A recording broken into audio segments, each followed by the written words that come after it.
अभी हम एबीएफएम से रिलेटेड फिफ्थ पार्ट को कवर करने वाले हैं फ्रॉम द मॉड्यूल डी। तो चैप्टर्स हम कवर कर रहे थे related to compliance governance structure and framework for identification of the compliance issues and the compliance risks. And already 13 questions we have covered and 14 questions से start करने वाले हैं ये दो चैप्टर्स से रिलेटेड। एंड उसके बाद फिर अगले चैप्टर्स को कवर करेंगे। एंड अगर आप चाहते हैं कि पिछली सभी वीडियोस आपको मिल जाएं और साथ के साथ उनके पीडीएफ नोट्स भी मिल जाएं, तो जल्दी से आपको डाउनलोड कर लेना है एप्लीकेशन को, which is available at the link iibf.info/app। और अगर आप iOS यूजर हैं, use the organisation code GEGKT and start preparing for the same. चलो, आज का सेशन करते हैं start. And fourth first question जो है that's related to framework for identification of the compliance issues and the compliance risks. So it says a credit audit policy needs to define the frequency of reviews for different loan accounts to optimize resources while ensuring adequate oversight. According to the guidelines, how should the frequency of credit audits be determined for various accounts? यानी कि अलग अलग accounts के लिए जो credit audit की frequency है वो किस तरह से डिटरमाइन होनी चाहिए उसके बारे में हमने बताना है। All accounts, regardless of the risk, should be reviewed annually to ensure consistency. See, uniform annual review अगर आप करते हो तो वो एफिशिएंसी नहीं होगी, एंड अगर आप रिस्क बेस्ड नहीं करते हो तो उसका कोई बेनिफिट नहीं होगा। सो डिफरेंशिएशन होना जरूरी है। So we can not say option A is correct, so option A तो हो गया गलत। Option B, it says the frequency should be varying depending upon the magnitude of the risk, absolutely correct, यही होना चाहिए। With high risk accounts reviewed more often than the low risk accounts, यानी कि जो हाई रिस्क अकाउंट्स होते हैं उनको ज्यादा आप रिव्यू करो और लो रिस्क को आप कम कर लो रिव्यू, राइट। अब प्रिंसिपल क्या है मेजर कि लार्ज वैल्यू एक्सपोजर या सेंसिटिव सेक्टर को आप ज्यादा रिव्यू करो, एंड जो मॉडरेट एक्सपोजर्स हैं लाइक मिड साइज्ड अकाउंट्स हैं उनको कम रेट पे कर लो, एंड जो लो रिस्क लोन्स हैं उनको उससे भी कम कर लो, right, that's the main thing. ठीक है, तो option B will be the correct answer. Next question पर चलते हैं, क्वेश्चन नंबर 15 पर। Upon discovering a potential non compliance issue involving inaccurate data submission to a regulator, the CCO Rohit Sharma needs to initiate a formal process. तो पता लग गया एक चीज के बारे में कि भाई जो कंपनी है, जो बैंक है, वो रेगुलेटर को सही डाटा नहीं भेज रहा, तो जो चीफ कंप्लायंस ऑफिसर है, राइट, उन्होंने एक फॉर्मल प्रोसेस स्टार्ट कर दिया। As per the prescribed procedure for investigating such a breach, what is the immediate first step the CCO should take? पहला स्टेप क्या करेंगे? इमीडिएट फर्स्ट स्टेप क्या होगा कि फॉर्मली आप रिकॉर्ड करो, इनिशिएट करो preliminary investigation of the issue. सभी फैक्ट्स को इकट्ठा करो, डॉक्यूमेंट्स को इकट्ठा करो, वैलिडेट करो, लाइक ऐसा ब्रीच एक्चुअल में हुआ भी है कि नहीं हुआ। यानी कि we need to create an official case file, right. And जो पोटेंशियल ब्रीच हुआ है कंप्लायंस रजिस्टर में उसको लॉग कर दो वहां पे, एंड जो भी रेलिवेंट एविडेंस है उनको इकट्ठा कर लो एस्केलेशन करने के लिए। क्योंकि भाई पहला स्टेप करने के बाद आपको मेटेरियलिटी एंड सेवेरिटी को देखना पड़ेगा। You need to inform the senior management, audit committee को बताना पड़ेगा सीरियसनेस के हिसाब से, और रेगुलेटर्स के साथ भी एस्केलेट करना पड़ेगा, राइट। एंड फिर जो करेक्टिव एक्शन प्लान है वो भी आपको बनाना पड़ेगा। So immediately report the breach to the Reserve Bank of India. देखो, रिपोर्टिंग जो है रेगुलेटर को वो जरूरी है, लेकिन पहला स्टेप जो होगा फैक्ट फाइंडिंग से रिलेटेड होगा। सो ऑप्शन ए तो करेक्ट आंसर नहीं है। Form a preliminary inquiry committee for fact finding consisting for employees from departments like HR, compliance, risk, etc. Absolutely correct. सबसे पहले तो fact finding ही करनी पड़ेगी. The first step would be related to the fact finding, right? एक बार ये step कर लिया आपने, उसके बाद you need to assess the materiality.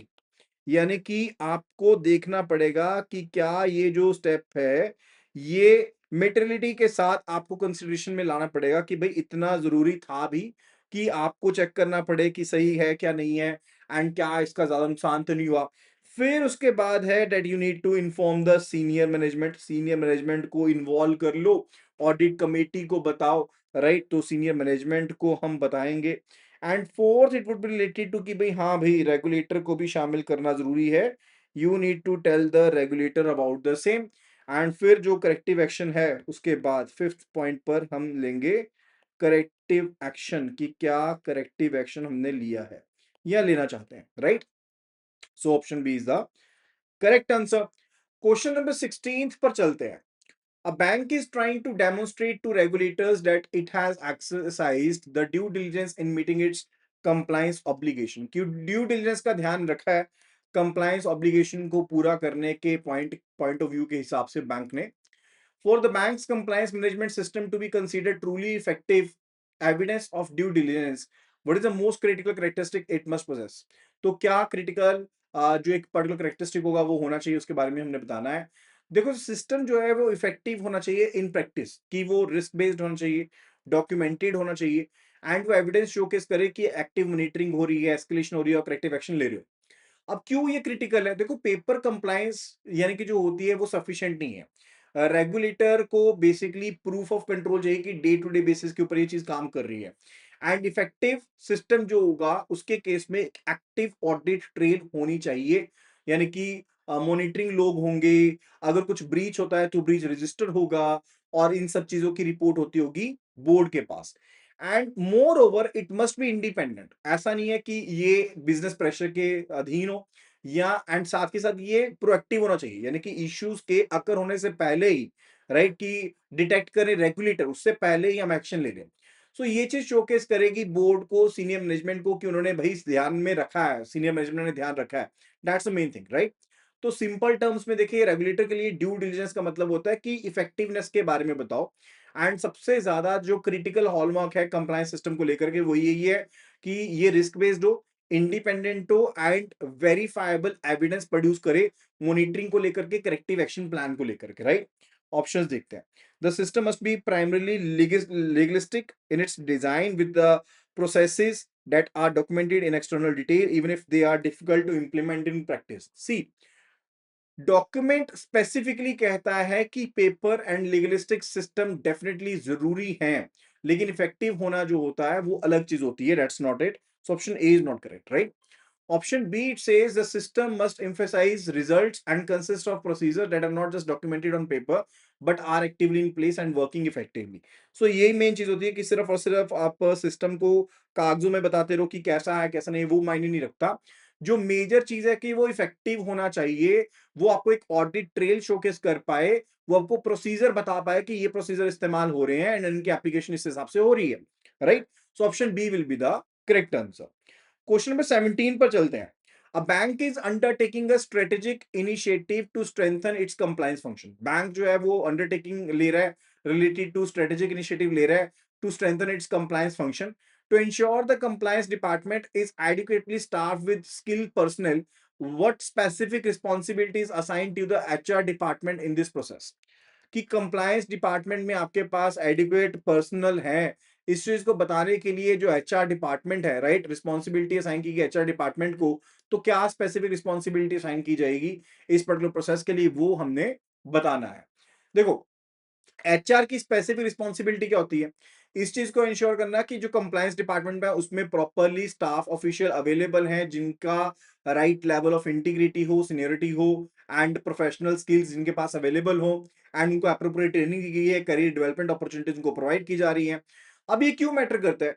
क्योंकि कंप्लायंस इटसेल्फ एक स्पेशलाइज्ड फंक्शन होता है, एंड अगर आप रोटेशनल पोस्टिंग करते हो अंडर ट्रेन स्टाफ की, उसका कोई बेनिफिट नहीं होगा। सो आरबीआई एक्सपेक्ट करता है कि बैंक के पास स्किल्ड कंप्लायंस ऑफिसर हो, जस्ट सपोर्ट स्टाफ नहीं होना चाहिए। एंड एचआर इसमें काफी ज्यादा अच्छा रोल प्ले करता है, उसके हिसाब से रिक्रूटमेंट करनी पड़ेगी, उनको असाइनमेंट्स देनी पड़ेगी, एंड कंपिटेंट जो स्टाफ होगा उनको कंप्लायंस में रिटेन भी करना पड़ेगा। एंड एचआर ये भी इंश्योर करेगा कि उनकी कंटिन्यूस ट्रेनिंग हो, like related to different fields, like let's say AML KYC के लिए, या रेगुलेटरी अपडेट को लेकर के, रिस्क एपेटाइट या कल्चर को लेकर के, right, that's actually required, right? तो ये चीज होती है। तो option 8 says arranging systematic education training for compliance staff in new product। C, ये specific role learning and development department से लेकर के है, not that's related to learning and development. तो एक छोटा सा पार्ट है ये कंप्लीट चीज नहीं बताता है। Option A is not the complete answer.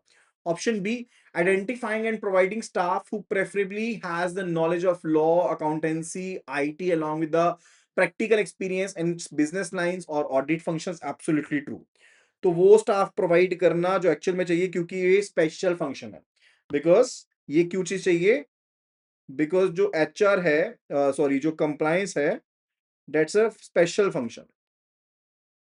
It's a special function, ये कोई ऐसा सिंपल फंक्शन नहीं है, स्पेशल फंक्शन है, right. So option B is the correct answer. Now let's move toward the next question. Question number 18. It says a bank's treasury division hold a large portfolio of government bonds. If the central bank unexpectedly raises the interest rates, causing the market value of these bonds to fall significantly, the bank would incur losses. The scenario is a classic example of what type of risk, कौन से type of risk का ये example है that we need to tell. Bank का treasury department है, वो उनके पास पड़े हैं गवर्नमेंट बॉन्ड्स. अगर बॉन्ड का इंटरेस्ट इंक्रीज हो गया, because bond value is inversely related to the interest rates. So if the interest rates are going to increase, तो बॉन्ड वैल्यू जो होगी वो रिड्यूस हो जाएगी एंड अल्टीमेटली एक नुकसान होगा. So this is basically the example of market risk. ये मार्केट रिस्क का एग्जांपल है, यानी कि मार्केट रिस्क में specifically due to the reverse movement of the interest rates risk. So liquidity risk तो नहीं है. So this is not the case of liquidity risk, because liquidity risk होता है जब आपके पास enough cash नहीं है so as to meet up the obligation. And credit risk होता है जब कोई default हो जाता है, उससे related होता है, तो credit risk भी नहीं है. Operational risk is something related to जो internal processes की वजह से, external market आपके movements की वजह से है, वो भी नहीं है. So option D is absolutely the correct answer कि ये market risk है, because this loss is due to the adverse movement of the interest rate. Interest rate की एडवर्स मूवमेंट की वजह से, जैसे लाइक लेट्स से आपके फॉरेन करेंसी एक्सचेंज रेट्स होते हैं, स्टॉक प्राइसेस होते हैं, वो मूव करते हैं, या फिर मार्केट रिलेटेड इंडिकेटर्स हैं, if they do move in adverse situation, right, that's basically market risk, interest rate risk है. Now let's move toward the next question. 19th. A bank with several overseas branches is reviewing its compliance governance for its international operations. तो एक bank है जिनकी अलग अलग branches हैं, overseas branches हैं, वो अपना कंप्लायंस फंक्शन को चेक कर रहा है, गवर्नेंस को चेक कर रहा है इंटरनेशनल ऑपरेशंस को लेकर के, to ensure robust compliance specially concerning KYC ML policies. What is the key requirement for the policies used by these overseas establishments. ठीक है, तो की रिक्वायरमेंट क्या रहेगी, जो पॉलिसीज इस्तेमाल की जा रही है ओवरसीज एस्टेब्लिशमेंट के लिए, क्या की पॉलिसीज रहेंगी, that we need to understand. सबसे पहली चीज को समझते हैं कि ओवरसीज ब्रांचेस एंड सब्सिडरीज जो होती हैं, तो वहां पर आपको केवाईसी एमएल पॉलिसी जो कि वहां की लैंड के साथ कंसिस्टेंट है, उनको गो थ्रू भी करना पड़ेगा, उनके साथ भी कंप्लाई करना पड़ेगा. यानी कि आपको वहां के जो लैंड लॉ है उसके साथ भी कंप्लाई करना पड़ेगा, और इंडिया में जो आरबीआई का कानून है उसके साथ भी कंप्लाई करना पड़ेगा, राइट. यानी कि जो मिनिमम बेंचमार्क होगा वो बैंक की केवाईसी एमएल पॉलिसी के हिसाब से होगा, या फिर वहां के केवाईसी एमएल पॉलिसी के हिसाब से जो मिनिमम है वो चीज रहेगी. एंड अगर स्ट्रिक्टर होस्ट कंट्री रिक्वायरमेंट्स है तो उनको भी फॉलो करना पड़ेगा अगर रिक्वायरमेंट बनती है तो. एंड साथ ही साथ हमें एफएटीएफ की रिकमेंडेशंस, यानी कि फाइनेंशियल एक्शन टास्क फोर्स की जो रिकमेंडेशंस है उनको भी कंप्लीट करना पड़ेगा, because this is particularly related to KYC ML, right. So overseas establishments जो होंगी उनको केवाईसी एमएल पॉलिसीज को फॉलो करना पड़ेगा पेरेंट बैंक की पॉलिसीज के हिसाब से, लेकिन टेलर करना पड़ेगा वहां की होस्ट कंट्री के रेगुलेटरी रिक्वायरमेंट के हिसाब से, right. That's a part. Option 8 says the policies must be identical to the head office policies, no modification for the local operations. फिर तो नहीं चलेगा, फिर तो वहां की कंट्री नहीं चलने देगी. Policies must be updated and reviewed to ensure that they are not more than 1 year old, and periodic certifications must be obtained from the overseas branches. See, review करना जरूरी है ये इस चीज को इंश्योर करने के लिए कि जो ओवरसीज ब्रांचेस हैं वो अपडेटेड हैं, पॉलिसीज को रिव्यू कर रही हैं, 1 साल के टाइम पीरियड में उनको रिव्यू किया जाना चाहिए, खास करके केवाईसी पॉलिसी को लेकर के. एंड पीरियोडिक सर्टिफिकेशन कंफर्मेशन भी ली जा सकती है ओवरसीज एस्टेब्लिशमेंट से कि वो फॉलो कर रही हैं. बट जो मेजर पार्ट है वो यहाँ पर बताया नहीं गया. मेजर थिंग जो है that's not related to just related to rules, यानी कि बैंक की जो रूल्स हैं, गाइडलाइंस हैं, आप उनको तो फॉलो करेंगे करेंगे, प्लस जो लोकल लॉज हैं वहां के आप उनको भी फॉलो करेंगे, plus you need to keep align yourself with the FATF guidelines, यानी कि फाइनेंशियल एक्शन टास्क फोर्स की जो गाइडलाइंस हैं उनके साथ भी अपने आप को अलाइन करना पड़ेगा. That is actually required. So accordingly we saw कि आंसर जो है ऑप्शन बी रहेगा. Now moving toward the 20th question. The question says the credit audit department headed by MS Dhoni is defining the scope of the activities, right? Scope of activities को define कर रहा है. Within the broader credit audit function, what specific activities characterized under portfolio review as distinct from loan review? तो कौन सी activity जो है उसको categorise करेंगे हम लोन पोर्टफोलियो रिव्यू की तरह से, rather than the loan review? That we need to answer. Reviewing the sanction process and post sanction procedures. देखो, अगर हम sanction process and post sanction procedure की बात करें, कोई बड़ा लार्ज कॉर्पोरेट लोन है, तो it basically the loan review, ये तो सिंगल लोन से रिलेटेड है, तो लोन रिव्यू होएगा, तो ये आंसर नहीं है।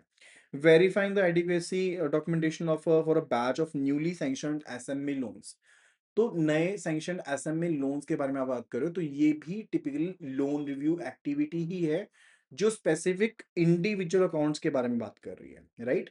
Option C, examining the quality of credit portfolio and suggesting measures to reduce the concentration. अब यहाँ पर पोर्टफोलियो की बात कर रहे हो, so this is related to credit portfolio review, right. तो क्रेडिट पोर्टफोलियो रिव्यू की बात कर रहे हो, here we are talking about the portfolio review. So option C is the correct answer. Now, after that, it's the question number 21. It says a mid-sized bank has appointed compliance officers at its various regional and zonal offices to strengthen the compliance framework at the field level.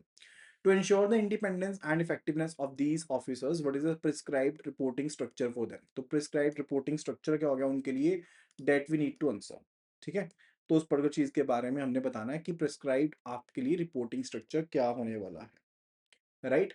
तो options आपके पास है यहाँ पे, they must report functionally to the regional और zonal head and administratively to chief compliance officer at the corporate officer.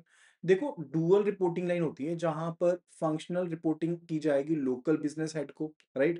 And वहां पर basically उस क्या चीज हो सकता है, कंप्लायंस ऑफिसर की इंडिपेंडेंस हो सकती है, ठीक है, वो चीज होगी। सो अगर हम आरबीआई की गाइडेंस के हिसाब से बात करें, तो जो भी रीजनल या जोनल कंप्लायंस ऑफिसर्स है ना, वो उनके लोकल बिजनेस या ऑपरेटिंग हेड्स को रिपोर्ट नहीं करेंगे, और वो करनी भी चाहिए, बिकॉज उससे कन्फ्लिक्ट ऑफ इंटरेस्ट हो जाएगा। अगर जैसे मान लो कि there is some compliance officer, right, and वो रिपोर्टिंग करता है यहाँ पर अपने लोकल हेड को, तो वो गलत हो जाएगा, कन्फ्लिक्ट ऑफ इंटरेस्ट हो जाएगा, so that should not be done, right. And इसके अलावा वो किसको करेंगे डायरेक्टली, जो फंक्शनल रिपोर्टिंग है वो चीफ कंप्लायंस ऑफिसर को की जाएगी, यानी कि जो लोकल कंप्लायंस वाले हैं वो चीफ कंप्लायंस ऑफिसर को रिपोर्टिंग करेंगे, इनको reporting they will be doing, that's the part that they need to do, right.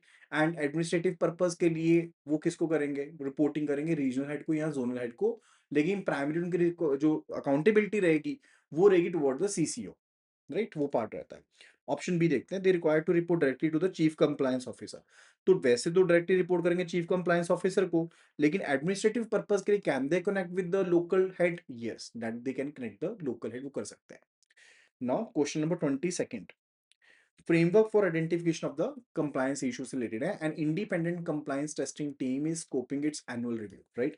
तो एक इंडिपेंडेंट कंप्लायंस टेस्टिंग टीम है जो कि एनुअल रिव्यू कर रही है, स्कोप कर रही है अपने एनुअल रिव्यू को, to ensure the review is comprehensive and risk based, right, कि जो रिव्यू है वो कॉम्प्रिहेंसिव है, रिस्क बेस्ड है, which of the following area is considered a critical activity to be tested.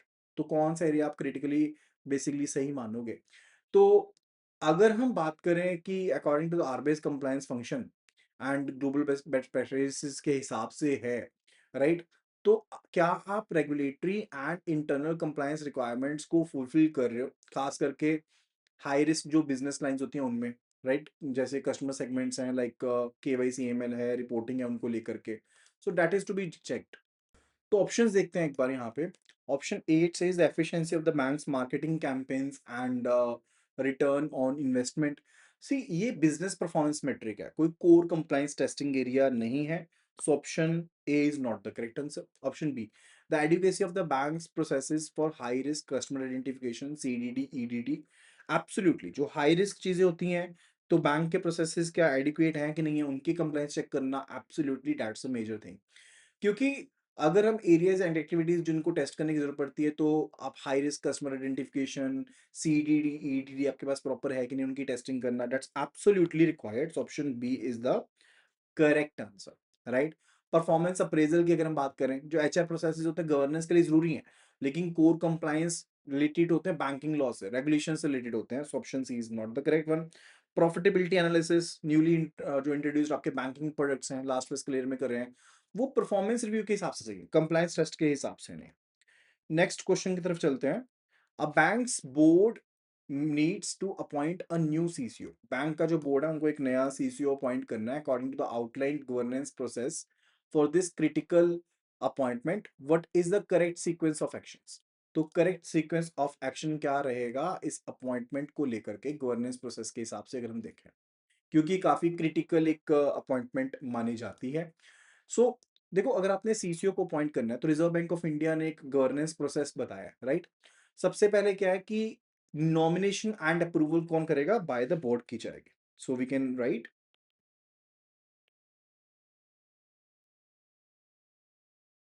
Nomination and approval, and ये कौन करेगा, this is to be done by the board, यानी कि बोर्ड या फिर बोर्ड लेवल कमेटी जो है वो सीसीओ कैंडिडेट को आइडेंटिफाई करेंगे, उसको अप्रूव करेंगे। Then after that it's related to fit and proper criteria. अब ये क्राइटेरिया को मीटअप करना काफी जरूरी होता है, right, that is to be done. Ensure करना चाहिए कि आरबीआई का जो फिट एंड प्रॉपर क्राइटेरिया वो मीटअप हो रहा है, कि वो प्रोफेशनल क्वालिफिकेशन को मीटअप करे, कंप्लायंस, फाइनेंशियल लीगल एक्सपर्टीज हो, इंटीग्रिटी मेंटेन्ड हो, इंडिपेंडेंट हो, एंड आपको एक प्रायर इंटीमेशन देनी पड़ती है। So we can say third step कि जो चीज रिक्वायर्ड है, दैट्स अ प्रायर इंटीमेशन। किसको देनी पड़ेगी, to the Reserve Bank of India, that is to be given. And उसके बाद आप, अगर आपको आरबीआई की तरफ से एक नो ऑब्जेक्शन अप्रूवल आ जाता है, फिर आप ये फॉर्मल अपॉइंटमेंट करते हो। Then after that you do this formal appointment, and then direct reporting line set की जाती है कि आप सीसीओ जो है वो रिपोर्ट करेगा directly to the MD, CEO, board या ऑडिट कमेटी को बोर्ड करेगा, एंड उनकी जो पर्टिकुलर इंडिपेंडेंसी है वो इंश्योर करनी होती है। That's the fifth, that's related to reporting lines, right, that is the case. So in short अगर बात करें तो बोर्ड अप्रूवल होने के बाद आरबीआई से क्लियरेंस लेनी पड़ेगी, फिर फॉर्मल अपॉइंटमेंट करनी पड़ेगी सीसीओ की, right, that is to be done. So options देखते हैं यहाँ पर, क्या ऑप्शंस है। The board directly interviews candidate, तो क्या बोर्ड डायरेक्टली इंटरव्यू करता है, बोर्ड जो फाइनल डिसीजन लेता है, राइट। बोर्ड फाइनल डिसीजन लेता है, प्रोसेस में आपके पास एक सिलेक्शन कमेटी होती है जो इनिशियल स्क्रीनिंग करती है, रिकमेंडेशन करती है। So this is not the part. Managing director and CEO single-handedly selects and appoints a CCO? No, that's not the case. A dedicated selection committee recommends suitable candidates and board makes a final decision on the appointment. Absolutely correct. ठीक है जी। बाकी जो process होता है वो I have already told you कि क्या process है। चलो अभी चलते हैं क्वेश्चन नंबर 24 पर। The audit committee of the bank plays a pivotal role in governance and oversight. जो audit committee होती है वो काफी crucial role play करती है, pivotal रोल प्ले करती है ओवरसाइट को लेकर के, सुपरविजन को लेकर के। विच of the following responsibilities is a core function of the audit committee as described in the framework. C, oversight जो होता है फाइनेंशियल रिपोर्टिंग का, इंटरनल कंट्रोल का, जिसमें आप इफेक्टिवनेस भी चेक करते हो कंप्लायंस की, इंटरनल ऑडिट फंक्शंस की, एंड इस चीज को इंश्योर करना कि सीसीओ की इंडिपेंडेंसी मेंटेन है, वो एक कोर फंक्शन है किसका, ऑडिट कमेटी का। So if we look at the different particular part कि ये ऑडिट कमेटी जो होती है ये क्या क्या कामकाज करती है, इसकी चीजों को देखें तो सबसे पहली चीज क्या है, फाइनेंशियल रिपोर्टिंग का ओवरसाइट करते हो। So I am writing one by one over here कि आप फाइनेंशियल रिपोर्टिंग का ओवरसाइट करते हो। सेकंड जो पार्ट रहता है रिलेटेड टू इंटरनल कंट्रोल्स, कि इंटरनल कंट्रोल्स का ऑडिट करते हो कि वो सही है कि नहीं है, एंड आल्सो आप इफेक्टिवनेस देखते हो compliance and internal audit function के। सो चाहे हम कंप्लायंस की बात करें, चाहे हम ऑडिट फंक्शन की बात करें, इनकी इफेक्टिवनेस बहुत मैटर करती है, कि आप ऑडिट कमेटी इनकी इफेक्टिवनेस के बारे में देखती है। And fourth one, that's related to independency, कि आपके जो सीसीओ हैं, राइट, चीफ कंप्लायंस ऑफिसर है, उनकी इंडिपेंडेंसी बनी रहे। सो आप इंटरनल ऑडिट रिपोर्ट करोगे, उनका रिव्यू करोगे, मॉनिटरिंग करोगे करेक्टिव एक्शन प्लान्स के रिलेटेड, एंड कंप्लायंस फंक्शन की इंडिपेंडेंसी होनी बहुत जरूरी है। एंड आप रिकमेंडेशन देते हो अपॉइंटमेंट को लेकर के, रिमूवल को लेकर के, सीसीओ के, एचआईए के, हेड ऑफ इंटरनल ऑडिट के, राइट। एंड एडिक्वेसी को चेक करते हो related to risk management and internal control systems, right, that is to be done. So ये चार चीजें जो हैं ये काफी ज्यादा एक इंटरनल कोर फंक्शन की तरह आप कंसीडर कर सकते हो related to the audit committee. इनका ध्यान रखना है, बिकॉज इन्हीं से रिलेटेड आपको क्वेश्चन भी बनेंगे। अब ऑप्शंस देखते हैं। Directly managing the credit sanctioning process, देखो क्रेडिट सैंक्शनिंग प्रोसेस का जो काम होता है क्रेडिट मैनेजमेंट का होता है। ऑडिट कमेटी की इन्वॉल्वमेंट जो होती है वो कन्फ्लिक्ट ऑफ इंटरेस्ट को पैदा कर देगी अगर वो बिजनेस कंपोनेंट में पार्टिसिपेट करते हैं। ऑप्शन ए तो करेक्ट नहीं है। Formulating the banks annual business strategy. अब देखो, बिजनेस एनुअल बिजनेस स्ट्रेटेजी को काम करने का काम किसका है? That's related to the senior management. ये तो सीनियर मैनेजमेंट का काम है, not related to home. This is not related to the, ये ऑडिट कमेटी का पार्ट काम नहीं है ना, राइट? तो स्पेसिफिकली ऑप्शन बी भी गलत हो गया। Providing direction to the total audit function, following up the upon the statutory and RBI inspection, observations, reviewing internal control systems to ensure transparency. Absolutely. अगर आप ये सभी कामकाज देखो, ये सारे के सारे कामकाज ऑडिट कमेटी के हैं, राइट? अब बहुत से रोल ऑडिट कमेटी के, जिसमें लेट्स से डायरेक्शन प्रोवाइड करनी है, या फिर ऑपरेशंस को ओवरसी करना है, ऑब्जर्वेशंस को चेक करना है, इंस्पेक्शन को चेक करना है, पीरियोडिकल रिव्यू करना है, अकाउंटिंग पॉलिसीज का, इंटरनल कंट्रोल सिस्टम्स का, राइट? ताकि आपकी ट्रांसपेरेंसी बनी रहे। So that's a part of it. बिल्कुल सही है। क्वेश्चन नंबर 25 पर चलते हैं। While the compliance department provides overall oversight, जो आपको compliance department है overall oversight provide करता है, responsibility for compliance is embedded throughout the organization. जो responsibility है compliance के लिए, वो पूरी की पूरी organization की तरफ बनी रहती है। That is basically integrated, we can say embedded है, right? And what is the prime responsibility of the individual functional departments? तो individual functional departments की क्या responsibilities रहती हैं, that we need to tell. सी, अगर मैं बात करूं कि कंप्लायंस डिपार्टमेंट एक आपको ओवरसाइट प्रोवाइड करता है, लेकिन इंडिविजुअल फंक्शनल डिपार्टमेंट की क्या रिस्पॉन्सिबिलिटी टुवर्ड द कंप्लायंस, तो उनका मेन पार्ट रहता है कि उन्होंने डे टू डे जो उनकी चीजें चल रही हैं, या उनके ऊपर जो कानून एप्लीकेबल है, रेगुलेशंस चलती हैं, पॉलिसीज उनके ऊपर एप्लीकेबल हैं, उनको वो अदेयर करे। That's the main thing, right? यानी कि हर एक डिपार्टमेंट जो है वो फर्स्ट लाइन ऑफ डिफेंस है, यानी कि business itself is the first line of defence, and उनको आइडेंटिफाई करना पड़ेगा, असेस करना पड़ेगा, मैनेज करना पड़ेगा कंप्लायंस रिस्क जो उनके बिजनेस ऑपरेशन से बनते हैं, एंड उनकी अकाउंटेबिलिटी रहेगी so as to make sure कि जो ट्रांजैक्शंस हैं, प्रोडक्ट्स हैं, सर्विसेज हैं, वो रेगुलेटरी रिक्वायरमेंट के साथ और बैंक की इंटरनल पॉलिसीज के साथ कंप्लाई कर रहे हैं, right? That's a part. To conduct independent overview of the compliance function. अब देखो, ओवरव्यू करना कंप्लायंस फंक्शन, वो तो बोर्ड ऑफ डायरेक्टर्स की रिस्पॉन्सिबिलिटी है। This is related to board of directors, not the individual departments, right? To hold prime responsibility for monitoring the compliance with regulation and the internal policy with respect to the area of operations. Absolutely, जो पहले तो कामकाज वही कर रहे हो ना, तो उसके रिलेटेड रिस्पॉन्सिबिलिटी आप ही की बनती है, right? And if we say to directly report all compliance failures to the Reserve Bank of India bypassing the CCO, ऐसा तो बिल्कुल भी नहीं है। अब जो रिपोर्टिंग करते हो आप, वो तो सीसीओ को होकर ही आगे जाएगी। फंक्शनल डिपार्टमेंट जो है वो रिपोर्ट ब्रीचेस को किसको करेंगे? इंटरनली करेंगे, कंप्लायंस डिपार्टमेंट को बता देंगे, वो that is it. So this is also wrong, क्योंकि ये तो कंप्लायंस डिपार्टमेंट को बताने होते हैं। किसको बताने? आपने जो भी ब्रीचेस हो रहे हैं डिपार्टमेंट के अंदर, कंप्लायंस डिपार्टमेंट को बताने होते हैं। Option D, to design and provide the compliance checklist to the inspection and audit department for the review. Compliance department provide करता है चेकलिस्ट को, compliance department, not the individual function, right? Question 26. A bank branch experiences a significant financial loss after a teller engaging in unethical conduct.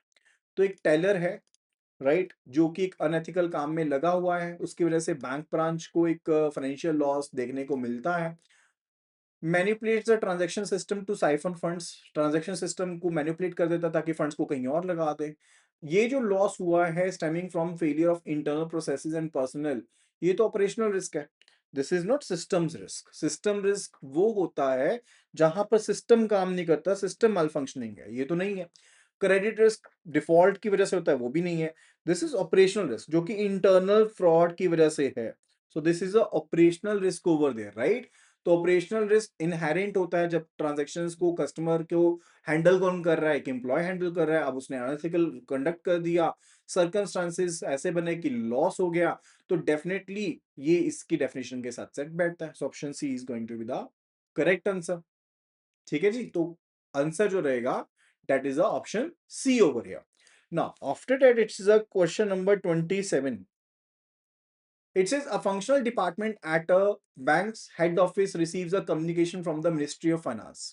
तो एक functional department है bank के head office में जिनको एक कम्युनिकेशन मिलती है मिनिस्ट्री ऑफ फाइनेंस की तरफ से, that calls for a definite action such as submitting specific information, what is prescribed procedure for the department to follow. तो एक फंक्शनरी डिपार्टमेंट है हेड ऑफिस में जिनको मिनिस्ट्री ऑफ फाइनेंस की तरफ से सीधा सीधा कम्युनिकेशन आ गई है, एंड प्रिस्क्राइब्ड प्रोसीजर क्या रहेगा उनके लिए। सी जब एक फंक्शनल डिपार्टमेंट जो बैंक के हेड ऑफिस के ऊपर है उनको कम्युनिकेशन मिल जाती है एमओएफ की तरफ से, या फिर किसी भी गवर्नमेंट अथॉरिटी की वजह से जो एक डेफिनेट एक्शन कह रहा है कि स्पेसिफिक डाटा इन्फॉर्मेशन हमें प्रोवाइड करो, सो इमीडिएटली वो चीज आपको फॉरवर्ड करनी होती है टू द कंप्लायंस डिपार्टमेंट, खुद ब खुद इंफॉर्मेशन प्रोवाइड नहीं करनी होती है। लेट्स से यहाँ पर है कोई फंक्शनरी डिपार्टमेंट, ठीक है, यहाँ पर कोई फंक्शनरी है हेड ऑफिस में, एंड इनको एक लेटर आती है मिनिस्ट्री ऑफ फाइनेंस की तरफ से कि ये इंफॉर्मेशन हमें चाहिए, this is the information that we want.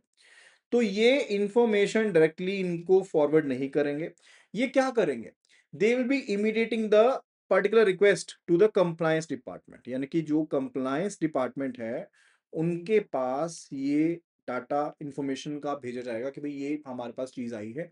Functional act isolation बिल्कुल भी नहीं करेगा, कंप्लायंस डिपार्टमेंट के पास भेज दोगे। अब कंप्लायंस डिपार्टमेंट इस चीज को, इस रिक्वेस्ट को क्या करेगा, रिव्यू करेगा, दे will B reviewing the particular request, right, evaluate करेगा कम्युनिकेशन को, अंडरस्टैंड करेगा कि रेगुलेटरी ऑब्लिगेशन क्या है, टाइमलाइन क्या है, एक्शन पॉइंट क्या है, एंड फिर ये कोऑर्डिनेट करेगा उस पर्टिकुलर डिपार्टमेंट के साथ, क्योंकि उसी फंक्शनरी को है ना, तो फिर ये कोऑर्डिनेट करेगा कि भाई इतने टाइम में हमने ये डाटा भेजना है, हमें ये डाटा चाहिए, हमारी ऑब्लिगेशन है नहीं है उसके बारे में।